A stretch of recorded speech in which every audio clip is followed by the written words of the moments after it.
городе Кудымкар, в центре Коми-Примятского автономного округа. И вот к этому концерту мы пригласили Глеба, и он с нами, нас так выручил, и с нами проехался туда, и в числе прочих, то есть там был и Айкай, и Дарали Ли были наши, представляли там и моду, и дизайн, и Женя Чудья там был, в общем, такая делегация культурная, хорошая в Кудымкаре. И вот в числе всех артистов был артист Толкудой, с нами был Глеб Ислемтьев, я прошу его поприветствовать. У нас в городе, у нас, например, вообще первый привез сюда такую традицию и школу танца линди-хоп. Это, если знаете, вот это 20-е годы под джаз танцевали афроамериканцы, правильно сейчас так называют, да, и потом уже белые начали, эти веселые танцы под джаз чудесные. Вот Глеб у нас в этом, он все это знает, он изучил, он умеет танцевать, он умеет учить этим танцам. Мало того, он еще и саксофонист, еще и учит барабаны, и вот играет в группе Араиль на бас-гитаре, это хип-хоп такая группа, да, вот, и с нами тоже. И поэтому вот это дело нам хотелось показать, в общем-то, и вот нашей публике, чтобы не только в Кудымкаре это увидели, но еще и вот у нас в Ижевске. И поэтому мы сделали такой небольшой концерт. Слава Богу, есть слава Богу, есть Мирошкина компания. И мы можем это вам представить. У нас программа небольшая, вышла где-то минут 50, и мы ее чуть-чуть дополним, добьем, так скажем, до нормального времени. Под конец этой программы мы немножечко попоем наших любимых авторских песен, наших любимых авторов Сергея Ищенко и Дмитрия Манылова. Вот, ну, в общем, это все будет позже, ближе к концу. А начнем мы наше выступление в общем, это такое выступление по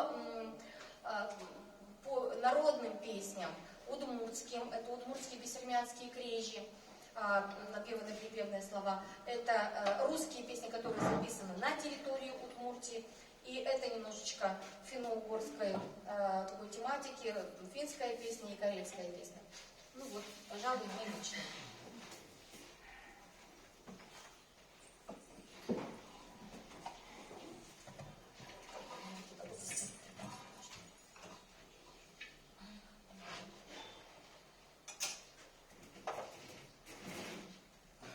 Голубки, голубушки, сказала бы, журча, звеня, скажешь ли? Годы, шуй волно, жили вершуино, жили вера водой волно, жили вера волно. Годы, шуй волно, жили вершуино, жили вера водой волно, жили вера водой волно. Прозвучал бессермянский гостевой напев, записанный в селе Юнда Марии Карепановой. Как же вы приехали? Хорошо ли доехали? С верховьев Чепцы или с низовьев? Уважая или не уважая нас прибыли? Если уважая, будете есть пить, а не уважая, не будете угощаться.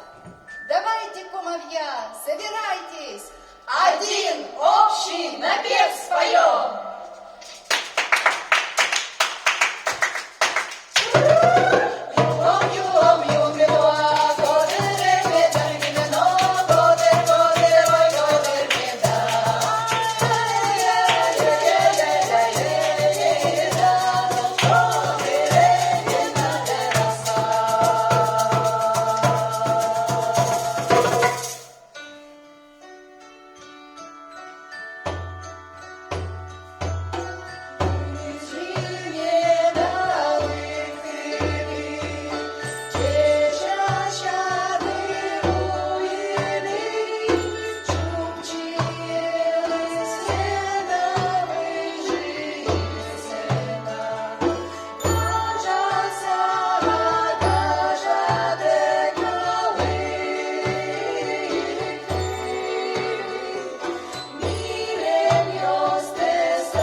Муртаза Нуриева, наш очень мощный ученый, фольклорист, записала в деревне Каратай. Ну вот, а сейчас мы бы хотели исполнить для вас такую интересную очень историю. Называется «Вукилян». Это напев. Вы знаете, мы обратились недавно, мы давно уже обращались к фольклору календарному, тот фольклор, который поется людьми в деревнях, а сейчас это очень немногие люди, всего лишь один раз в год. В тот момент, когда этот напев приурочен к какому-либо обряду календарному. Поэтому эти напевы уходят очень быстро, они стираются из памяти. Если, например, свадебные солдатские песни, они поются постоянно, то календарные напевы, они поются раз в год, и бабушки просто их уже забывают. И вот из таких жемчужин, которые еще сохранились, которые успели наши фольклористы записать. Вот этот замечательный напев, тоже его записала Ирина Муртазовна Нуриева. Он звучал в обряде проводов льда.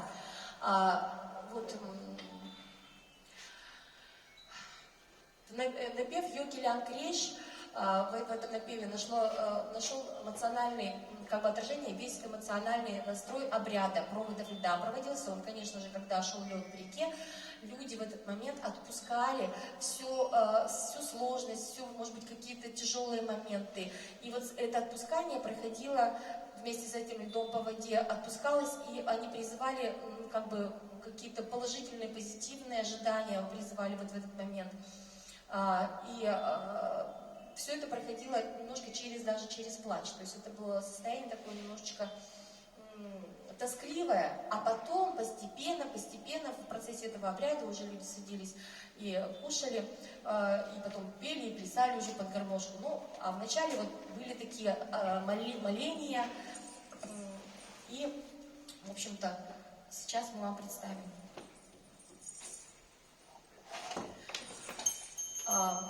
Шли к реке, берег уже сухой был, когда лед уходил. Рассаживались прямо на берегу, костер разводили, лед провожать спускались к реке. Пели напев проводов льда. В каком направлении вода течет, в ту сторону в воду лили самогон, вино или брагу. Кланялись и просили, чтобы все плохое ушло по воде, а хорошее осталось. Потом, как на обряд окаяшка, начало пахоты, стелили скатерти, ели, пили, плясали под гармошку.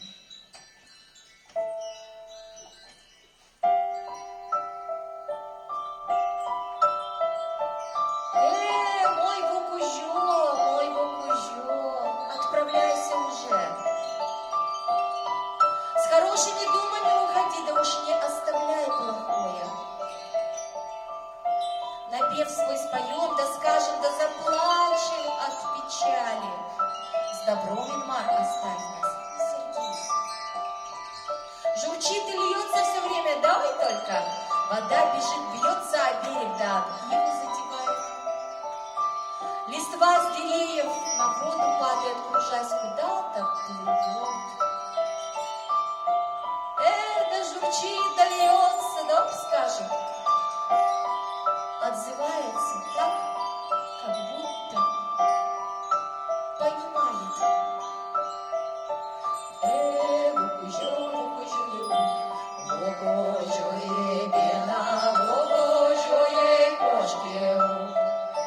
Дежте мал парасапе, кошке у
Спасибо, дорогие друзья. Я вас чуть-чуть не совсем прерву. Рекламная пауза. Взять рекламная пауза, взять вот эту коробку, это у нас домик для денег, если кто не знает, да? И мимо вас тихонечко пройтись. А вы, кто сколько желает, тот столько сюда и может положить денег. Мне Благодарю немножечко вас. это кажется как бы странным, но с другой стороны, Спасибо. это так похоже на какие-то уличные выступления, как будто вы такие со шляпой, ла-ла-ла. Так, ну что же, мы пройдемся дальше по нашему пути, по нашему путешествию в мир финно-угорских напевов. Пожалуйста, сейчас прозвучит рекрутский удмуртский напев «Солдат Голоса», записанный Мариной Ходыревой в деревне Качкашур. Эх, да споем, да только скажешь ли, звеня журча было ведь. Подними, да скажем, сын мой в солдаты пошел.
интересное звукосочетание.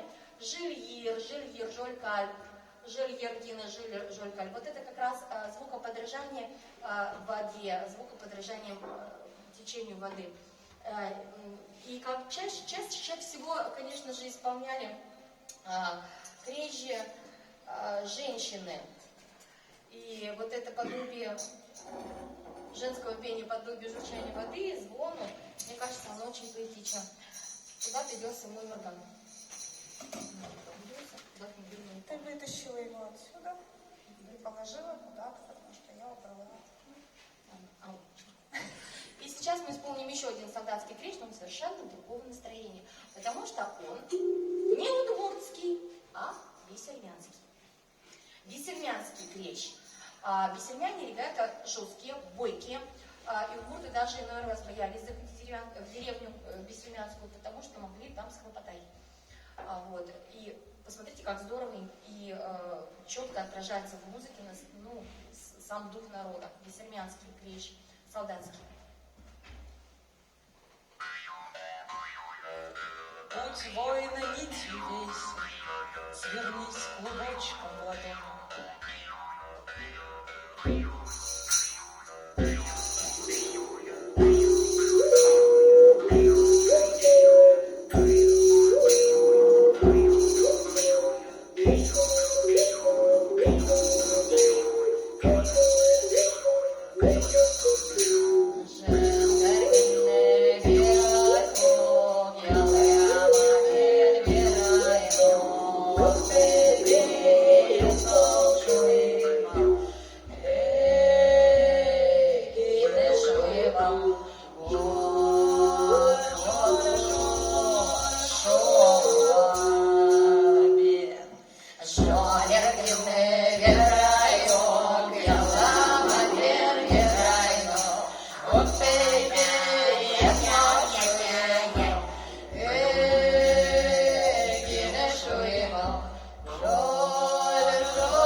Летом, 12 июля, на Петров день, и записала его тоже, так, сейчас скажу, кто записал. Записан он в деревне Бакай, и принадлежит он роду Чудзя. Мы еще вот наткнулись на такую замечательную тему, которую хотели бы все-таки превратить в такую программу, родовые напевы. Дело в том, что в Удмуртии в 80-е годы еще было известно 80 родов. Что такое роды? Род – это, в общем-то, остатки родоплеменного строя, понимаете? То есть вот в нашем 20-21 веке еще остатки родоплеменного строя у нас здесь. Это богатство невероятное, и мало того, это еще бытует. То есть люди знают свой тайный варшут. Варшут – это хранитель рода. И у них как бы, вот они могут сейчас уже жить в разных вообще частях Удмуртии, но они знают, как бы, что у них есть вот некая общность, они одного рода. И вот фольклористы, когда записывали родовые напевы, они удивились о том, что напевы одного рода, все разные напевы, то есть там и солдатские, и свадебные, и еще какие-то там календарные, они имеют какую-то маленькую такую как бы фитюлечку, да, небольшую интонацию, ритмическую и мелодическую, которая повторяется во всех напевах. И они подумали, что вот эта вот интонация, это является как бы музыкальное выражение варшуда, хранителя рода. Вот такая интересная история. А сейчас, значит, вот род Чудзя, кстати, город Ижевск, здесь в основном тоже род Чудзя был на этой территории, находился. И напев на Петров день. Айдок, кайдок, сказать кто-то не может, не могут в честь моления, рассказывая петь. Это подстрочный перевод, поэтому такой забавный. Из года в год приходящий праздник Петров день. давай взвеселим. Прозвеним, пчелиная матка словно. В год раз приходящий наш Петров день взвеселим.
это бессармянский, тоже напев пелся. Он обычно поздней осенью или зимой во время рукоделья. Девчонки собирались, но не только девчонки, мальчишки тоже собирались, девушки, юноши в домах и, занимаясь рукоделием, пели напевы различные. И в русской традиции это тоже есть, и вот урфе, и бессармянской тоже. И так можно представить себе, как где-то там за печку бьет свечом, где-то потрескивает печка, огонь в печи, где-то идут поскрипывания, может быть, где-то вьюга за окошком.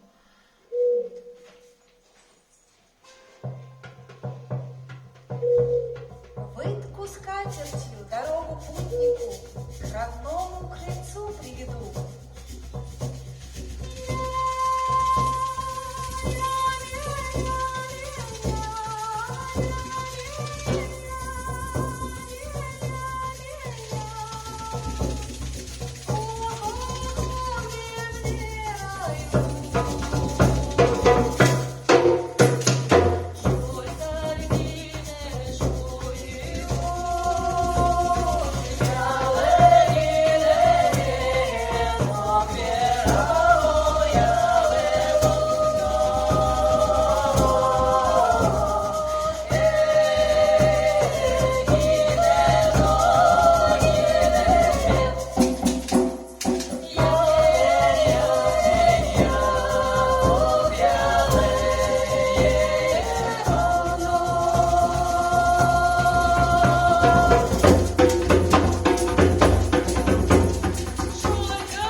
свадьбы. Конечно же, без этого не обходилось. А потому что уже весь урожай собран, и потому что вот они как бы уже освободились от своих полевых работ, сложных, тяжелых, занимающих большую часть времени. И настает время для свадеб, вот в том числе они и осенью, в конце осени проводились. И сейчас мы для вас исполним напев свадебный из... Сейчас скажу. Кузьмы. Да. Да, точно. Деревня Нижняя Кузьма, записала Марина Ходырева. Это напев «Родни жениха». И мы его скрестили с очень известной темой Андрея Кондакова. Это джазовый музыкант петербургский, чудеснейший композитор и пианист. Называется тема «Заброшенный парк». Очень две разные как бы, темы по настроению. Вот как-то вот в мире четко не бывает. Иногда такие вещи скрещиваются. Играйте, играйте, скажем, свадьба есть, Свадьба есть, тёлка есть, тёлка есть. Шуделы, шуделы, пешуделы, чуанван, чуанван, верайно, е пешуеса, ялыно, кайно ешуеса, эбена. Годеры, верайно, айдой пегинено, е пешуеса, верало, айдой верайвал, эвеншуевал. Годеры, верайно, айдой пегинено, е пешуеса, годеры, шуанван,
есть, свадьба есть, телка есть. Поют родня жениха.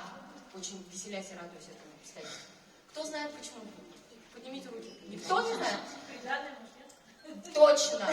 То есть вот смотрите, свадьба есть, телка есть, радостно поет родня жениха, потому что всегда с девушкой давали теленка. Не просто так. То есть телка это не нынешний жаргон, да, называют девушку вот таким образом. А это реально как бы про теленочка, что наконец-то у них появилась новая корова и новая работница позже. Ну вот.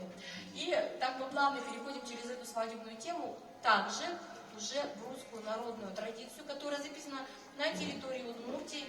И как раз песня пелась в момент прощания и отъезда невесты из дома. Называется она «Рай мой рай». И вот «Рай мой рай», почему тут «Рай мой рай»? Эта песня, кстати, записана Мариной Кодревой в деревне Корсовай. Так вот, «Рай мой рай». Наверное, потому что девушка покидала то, что было для нее близко и так дорого. Для каждого понятие рая свое.